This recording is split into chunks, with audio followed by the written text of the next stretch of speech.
आवाज मानदेशाचा।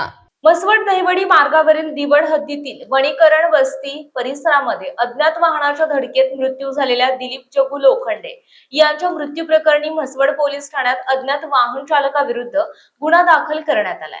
याबाबत भगवान जगू लोखंडे यांनी फिर्याद दिली असून मसवड पोलीस ठाणे गुन्हा रजिस्टर क्रमांक 167/2026 अन्वये भारतीय न्याय संहिता कलम 106(1), 281, 125(अ) ब तसेच मोटर वाहन कायदा कलम 134(अ), 134(ब), 184 अन्वये अज्ञात चालकाविरोधात गुन्हा नोंद करण्यात आलाय।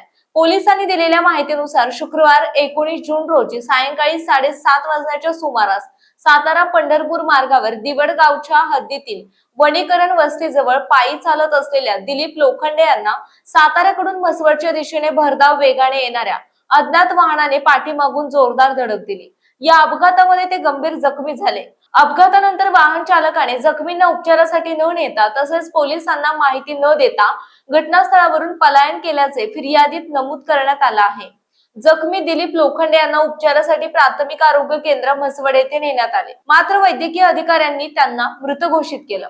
या घटनेनंतर परिसरात हळहळ व्यक्त होत असून अपघातानंतर मदत आणि रुग्णवाहिका वेळेत न मिळाल्याबाबत नागरिकांनी नाराजी व्यक्त केली आहे। दरम्यान सहाय्यक पोलीस निरीक्षक संदीप पोमर यांच्या मार्गदर्शनाखाली पोलीस हवालदार डीपी खाडे हे या प्रकरणाचा पुढील तपास करीत असून अज्ञात वाहन चालकाचा शोध घेण्यासाठी पोलिसांनी विशेष मोहीम सुरू केली आहे। दिलीप लोखंडे यांना धडक दिल्यानंतर जखमी अवस्थेत सोडून वाहन चालक फरार झाल्याचा आरोप फिर्यादीत करण्यात आला आहे।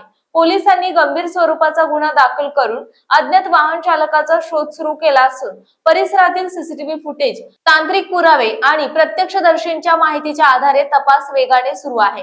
मानसोफेर न्यूज संपादक बापूसाहेब मिसाळ, वरकुटे, मलवडी।